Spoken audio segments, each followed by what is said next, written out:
Agora há pouco, no Repórter CBN, Cássia Godoy trouxe a informação para nós de que o presidente da Ucrânia, o Volodymyr Zelensky, diz que vai conversar com Donald Trump agora, vai conversar ainda hoje com Donald Trump, para discutir o diálogo que houve por telefone entre o presidente dos Estados Unidos e Vladimir Putin, que aconteceu ontem, uma conversa por telefone durante 2 horas, enquanto o presidente russo, o Putin, rejeitou o pedido de Trump por um cessar-fogo total de 30 dias, com a qual a Ucrânia havia concordado na semana passada, durante as negociações lá na Arábia Saudita, tanto Trump como Putin concordaram com uma moratória sobre bombardeios, alvos de energia e infraestrutura. Para conversar conosco sobre este momento desta guerra entre Rússia e Ucrânia, nós conversamos agora com o professor Rubens de Siqueira Duarte, professor do Programa de Pós-Graduação em Ciências Militares da Escola de Comando e Estado-Maior do Exército e coordenador do Laboratório de Análise Política Mundial. Professor Rubens de Siqueira Duarte, obrigado pela sua gentileza de ter aceitado o nosso convite. Bom dia. Bom dia, Milton. Bom dia, Cássia. É um prazer enorme estar aqui. Bom dia a todas e todos que nos assistem ou nos ouvem. Bom dia. É possível identificar algum avanço após a conversa que Putin e Trump tiveram ontem? Algum avanço, sim, né? Então, houve um acordo de evitar infraestruturas críticas, por exemplo, questões de petróleo, né? Algumas instalações de petróleo e algumas instalações de energia, alguma infraestrutura, como a gente chama, infraestrutura crítica. Mas agora é uma estratégia muito clara de Putin, né? Como a gente chama no meio militar, de trocar espaço por tempo, ou seja, ele cede um pouquinho, quase que nada, Putin, né, no caso, cede quase que nada para conseguir alongar a negociação e, com isso, ganhar vantagens lá na frente. Então, está muito claro que o Putin está conseguindo, com sucesso, enrolar o Trump e tentar algumas vantagens mais significativas no longo prazo, como, por exemplo, retirar todas as sanções que eles receberam desde o início da guerra, descongelar os ativos que estão na Europa, estão congelados, que são russos, e também um jogo político, né, no mundo. Então, qual vai ser a relação futura da Rússia com o Irã, qual vai ser a futura relação da Rússia com a Síria, que são outros tabuleiros que estão acontecendo ao mesmo tempo, e o Putin quer usar a guerra na Ucrânia como vantagem também nesses outras negociações. E se começa a falar, professor, a respeito de um temor que existe, por exemplo, entre países da Europa, de que, a partir da forma como se está conduzindo a negociação desse conflito, a Rússia se sinta livre para tentar agir também em outros territórios, a exemplo do que fez com a Ucrânia, e nem foi a primeira vez que isso aconteceu.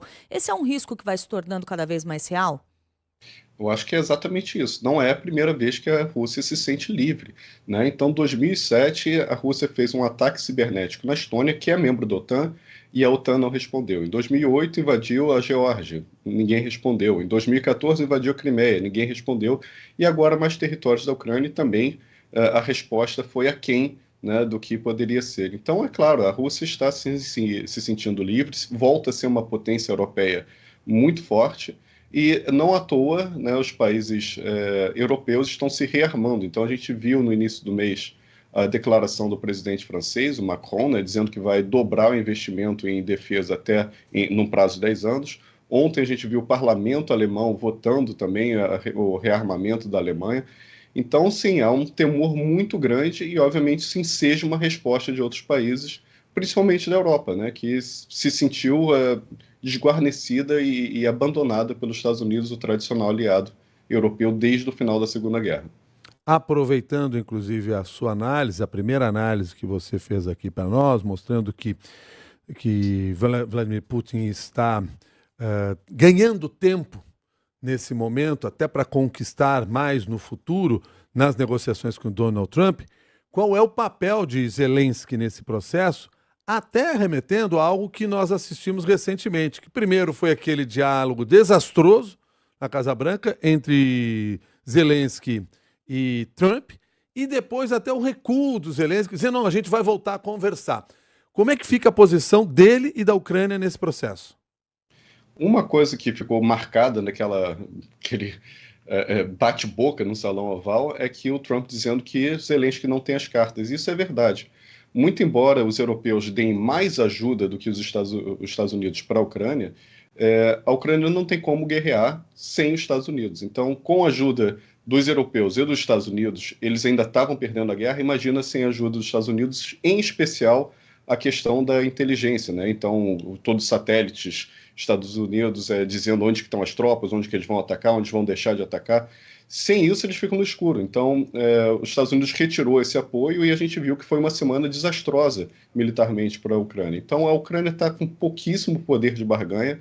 Ela conseguiu, pelo menos, um apoio europeu no pós-guerra, né? Como que seria no pós-guerra, se haveria tropas para garantir a paz, e isso foi um apoio significativo dos europeus, porque foi o que iniciou o debate, foi o que iniciou o bate-boca com o vice-presidente dos Estados Unidos.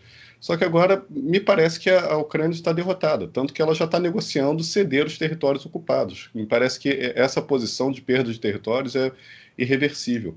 Então a Ucrânia sabe que não tem como ganhar, mesmo porque foi abandonado pelo aliado, pelos Estados Unidos, e tem que negociar para continuar existindo. Então é uma situação muito delicada, muito frágil, e que eu acredito que não tem outra opção para a Ucrânia. Eles vão ter que negociar.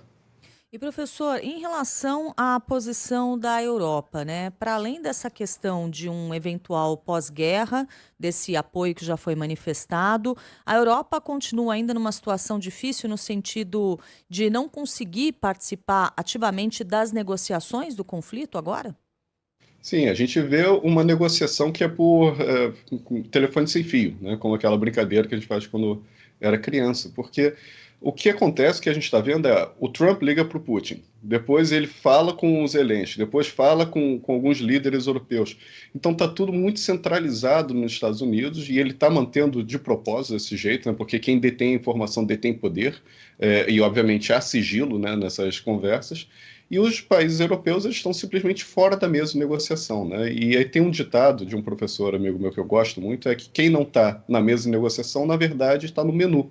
Então, na verdade, está sendo jantado, está sendo negociado coisas que desfavorecem esses países. Professor Rubens Siqueira Duarte, muito obrigado pela sua análise aqui no Jornal da CBN. Um bom dia. Um bom dia e um bom dia a todas e todos. Foi um prazer participar aqui. Obrigada. Professor Rubens Siqueira Duarte é do Programa de Pós-Graduação em Ciências Militares da Escola de Comando e Estado-Maior do Exército e coordenador do Laboratório de Análise Política Mundial.